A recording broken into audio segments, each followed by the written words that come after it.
Hello everyone. நாம பார்த்துட்டு இருக்கிறது IBPS PO Banking Examக்கான question paper. இந்த question paper 2017 வருஷம் கேட்ட question paperங்க. அதுலயும் நம்ம பர்టిక్యులரா இப்ப டிஸ்கஸ் பண்ண போறது ரீசனிங் எபிலிட்டி. வாங்க ஒவ்வொரு क्वेश्चனையும் எப்படி ஆன்சர் பண்றதுன்னு பார்க்கலாம். The very first question, how many such pair of letters are there in the word transfer, each of which has as many letters between them in the word as they have between them in the English alphabet? இப்ப transfer அப்படிங்கிற வார்த்தையில எந்த ரெண்டு pair of letters எத்தனை எழுத்து இருக்கோ அது எப்படி இருக்கும்னா நிஜமான இங்கிலீஷ் ஆல்பபெட்ல எத்தனை எழுத்து இருக்கோ அதே அளவு இருக்கணுங்கிறாங்க. நம்ம என்ன பண்ணலாம்னா கடகடன்னு ஆல்பபெட்ஸை எழுதிக்கலாம். So that makes our job easy. A, B, C, D, E, F, G, H, I, J, K, L, M, N, O, P, Q, R, S, T, U, V, W, X, Y, Z. Okay, first எடுத்துக்கோங்க TR. டீக்கும் ஆர்க்கும் நடுவில் ஒரு எழுத்து இங்க இருக்கு, ஆனா இங்க நம்ம வார்த்தையில அந்த மாதிரி கிடையாது. So drop it. TA, டீக்கும் ஏக்கு நடுவில் நிறைய பேர் இருக்காங்க, இங்க அந்த மாதிரி கிடையாது. நெக்ஸ்ட் TN, 1 2 3 4 5 5 பேர் இருக்காங்க, இங்க 2 தான் இருக்காங்க. TS, இங்க டீக்கும் எஸ் நடுவில் யாருமே இல்லை, இங்க 3 பேர் இருக்காங்க. தென் TF, அது கிடையாது. TE, நிறைய பேர் இருக்காங்க. TR, again it won't come, ஏன்னா இங்க நிறைய பேர் இருக்காங்க, இங்க ஒருத்தங்க தான் இருக்காங்க. ஸோ வராது. நெக்ஸ்ட் ஆர்ல போலாம். RA வராது. RN 1 2 3 3 பேர் இருக்காங்க, இங்க ஒருத்தங்க தான் இருக்காங்க. RS தொடர்ந்து இருக்கு, இங்க கேப் இருக்கு. RF RE RR நோ, இது வராது. நெக்ஸ்ட் AN நிறைய பேர் இருக்காங்க. AS நிறைய பேர் இருக்காங்க. AF இங்க 2 பேர் தான் இருக்காங்க, இங்க 4 பேர் இருக்காங்க. AE 1 2 3 4 1 2 3 4. ஸோ ஏக்கும் ஈக்கும் நடுவில் 3 பேர் இருக்காங்க, இங்கேயும் ஏக்கும் ஈக்கும் நடுவில் 3 பேர் இருக்காங்க. ABCD. ஸோ அது ஒரு பேர். ஃபர்ஸ்ட் பேர் வந்து AE. அடுத்து AR நிறைய பேர் இருக்காங்க, வராது. ஓகே, நெக்ஸ்ட் பார்த்தீங்கன்னா N எடுத்துக்கலாம். NS நம்ம AN பார்த்த மாதிரி தான் NAவும். ஸோ பேக்வேர்ட்ஸை செக் பண்ண வேண்டாம், ஃபார்வர்ட் மட்டும் போனால் போதும். NS இங்கே நடுவில் 4 பேர் இருக்காங்க, தொடர்ந்து இருக்கு. NF உங்களுக்கு வராது. NE வராது. NR 1 2 3 இங்கே NRக்கு நடுவுலையும் 1 2 3 இருக்காங்க. ஸோ செகண்ட் பேர் வந்து NR. இங்கேயும் Nக்கும் Rக்கும் நடுவில் 3 பேர் இருக்காங்க. இந்த வார்த்தை டிரான்ஸ்ஃபர்லையும் Nக்கும் Rக்கு நடுவில் 3 எழுத்து இருக்கு. ஸோ NR தான் அடுத்த பேர். அடுத்து SF வராது. SE வராது. SR தொடர்ந்து இருக்காங்க, வராது. நெக்ஸ்ட் FE பார்த்தீங்கன்னா யாருமே இல்லாம தொடர்ந்து இருக்காங்க, இங்கேயும் தொடர்ந்து இருக்கு. ஸோ அடுத்த பேர் வந்துட்டு FE. FR வராது. ERம் வராது. ஓகே, ஸோ 3 பேர் இருக்காங்க. How many such pair of letters? 3 pair of letters இருக்காங்க. எப்படி இவங்க இந்த 2 பேர் ஏக்கும் ஈக்கும் 3 பேர் இருந்தாங்கன்னா இங்கிலீஷ் ஆல்பபெட்லயும் ஏக்கும் ஈக்கும் நடுவில் 3 எழுத்து தான் இருக்கு. அந்த மாதிரி இருக்கிற பேர்ஸா கண்டுபிடிக்க சொல்றாங்க. ஸோ இந்த வார்த்தை டிரான்ஸ்ஃபர்ல எனக்கு அந்த மாதிரி 3 பேர் ஆஃப் லெட்டர்ஸ் இருக்காங்க, AE NR FE. So the right answer is C3. சரிங்களா? ஸோ அடுத்த கேள்வி பார்க்கலாம். What should come in place of question mark in the following series based on the above arrangement? So BED அப்படிங்கிறது ஒரு arrangement. EIG HMJ KQM. So இவங்கெல்லாம் எப்படி அரேஞ்சாக இருக்காங்களோ அந்த மாதிரி தான் எனக்கு அந்த கடைசி 5வது குரூப் ஆஃப் லெட்டர்ஸ் இருப்பாங்க. நம்ம ABCDயை எழுதிக்கலாம். ஸோ தட் இவங்க எப்படி குரூப்பா இருக்காங்க, என்ன பேட்டர்ன்ல இருக்காங்க, நமக்கு அதை நம்ம கொஞ்சம் கெஸ் பண்ண முடியும்.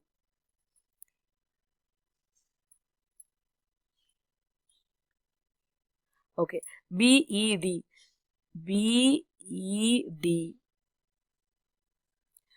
இப்போ 2 ஜம்ப் பண்ணி பேக்வர்ட் வந்திருக்கு, BD. ஓகேவா, அடுத்தது பார்க்கலாம். EIG EIG. ஓகே, இங்க 3 பேர், இங்க 2 பேக்வர்ட் ஜம்ப் 1, இங்க 3 ஜம்ப் 2. ஓகே, HMJ HMJ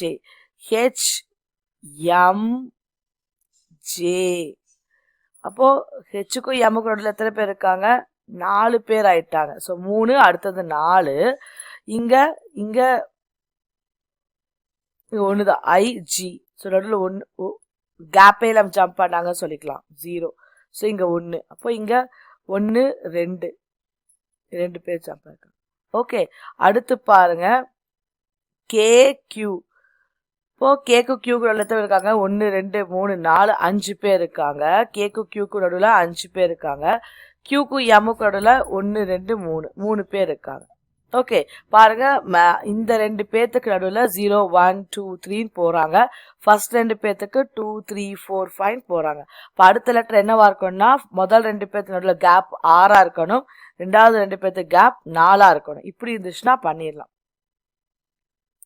இப்போ PU பார்த்தா 1 2 3 4 தான் வருது. ஸோ P சீரீஸ் வராது. OU பார்த்தா 1 2 3 4 5 தான் வராது, அது வராது.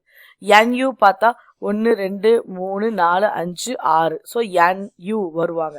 எனக்கு 3 பேர் இருக்காங்க NUல. இப்போ எனக்கு QU or PU RU gap எவ்வளோ இருக்கணும்? 4 தான் இருக்கணும். ஃபர்ஸ்ட் QU பார்த்துடலாம். 1 2. ஸோ QU கிடையாது. PUன்னு பார்த்தா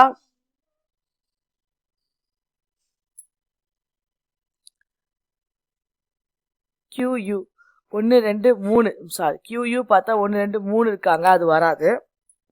PU பார்த்தா 1 2 3 4 வராங்க. RUன்னு பார்த்தா 1 2 தான் வராங்க. So PU is the right answer. So NPUல பார்த்தீங்கன்னா,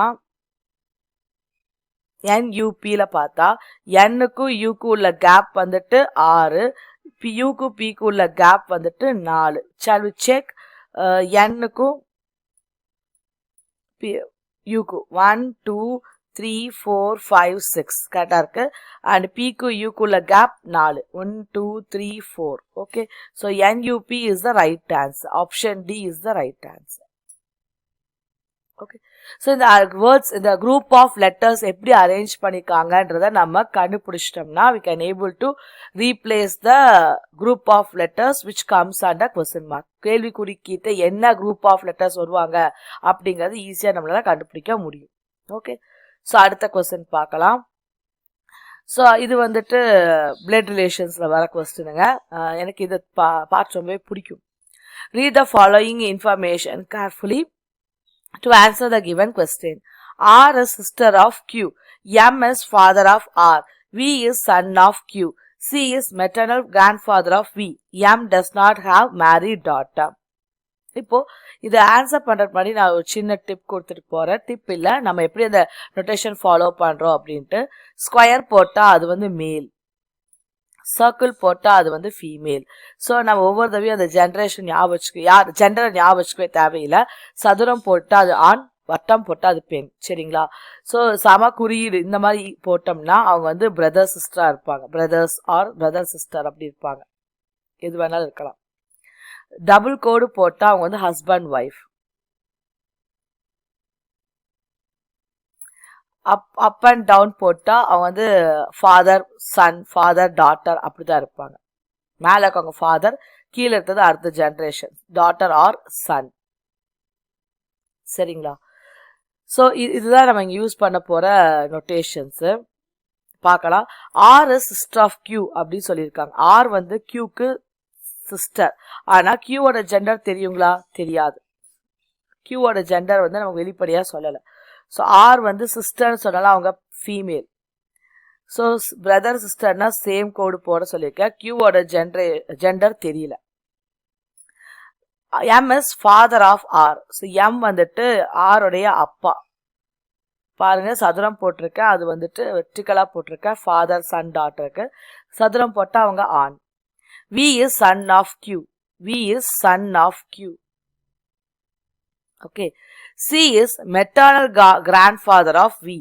So maternal grandfather na இவங்க பெண்ணா இருந்தாங்கன்னா இவங்களுடைய அப்பா, இல்லனா இவங்க மனைவியோடைய அப்பா. C is maternal grandfather of V. சரியா, தாய் வழி தாத்தாவை தான் வந்து மெட்டர்னல் கிராண்ட்ஃபாதர் அப்படின்னு சொல்லுவோம். சரிங்களா, எனக்கு இது தெரியல, Q வந்துட்டு ஆனா பெண்ணான்னு தெரியல. இவங்க அம்மாவா இருந்தாங்களா, லேடியா இருந்தாங்கன்னா இவங்களோட அப்பா தான் கிராண்ட்ஃபாதர், இல்ல இவங்க ஆணா இருந்தாங்கன்னா இவங்களோட மனைவியோட அப்பா தான் week grandfather. Okay, M does not have a married daughter. அப்போ இது வந்து என்னன்னா இது ஆணாதான் இருப்பாங்க. என்ன சொல்லியிருக்காங்கன்னா எம்முக்கு மேரீடு டாட்டர் இல்ல, கல்யாணம் ஆன ஒரு பொண்ணு கிடையாது. ஆர் ஒரு பொண்ணு தான், ஆனா ஆருக்கு கல்யாணம் ஆச்சான்னு சொல்லவே இல்லை. அப்போ இந்த கொடுத்த இன்ஃபர்மேஷன் படி ஆருக்கு கல்யாணம் ஆகல. கியூக்கு மகன் இருக்குன்னு சொல்றதுனால அவங்களுக்கு கல்யாணம் ஆன பொண்ணு இல்லைன்னு சொல்றதுனால கியூ வந்து அவங்களுக்கு பையன்தான். அப்போ இவரோட மனைவியோட அப்பா தான் சி, அவர் தான் வீக்கு மெட்டர்னல் கிராண்ட்ஃபாதர். சரிங்களா, ஸோ கரெக்டா நம்ம படம் வரைஞ்சாச்சு. அவ்வளவுதாங்க, கொடுத்துருக்க வாசகத்தை பார்த்து வரைஞ்சா போதும். சரியா, how R is related to V. இப்போ இவங்க ரெண்டு பேர் அண்ணா இது தங்க, ஆர் அக்கா தம்பி, எப்படி வேணா இருக்கலாம், அண்ணா தங்க யாரா இருந்தாலும் இந்த பையனுக்கு யார் வராங்க, அத்தை முறை யாராங்க, ஸோ ஆண்ட். சரிங்களா, அவங்க அப்பாவோட கூட பிறந்த சகோதரி வந்துட்டு அந்த பையனுக்கு அத்தை முறை தான் ஆறாங்க, ஸோ ஆண்ட். ஓகே, அடுத்த கேள்வி பாருங்க. If B is married to Q, B வந்து கியூக்கு கல்யாணம் பண்ணிட்டாங்களாம். பி இஸ் மேரிட் டு கியூனா பி கண்டிப்பா பெண்ணா தான் இருப்பாங்க. Then how B is related to M.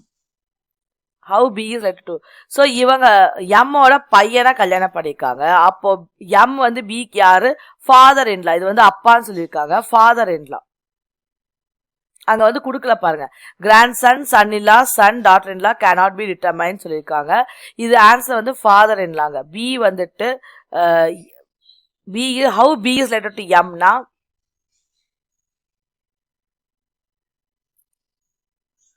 How B is related to M.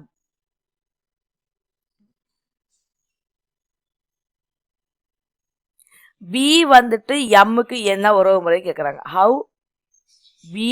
How is B related to M. B வந்துட்டு மருமகங்க, டாட்டர் இன்லா இல்லைங்களா.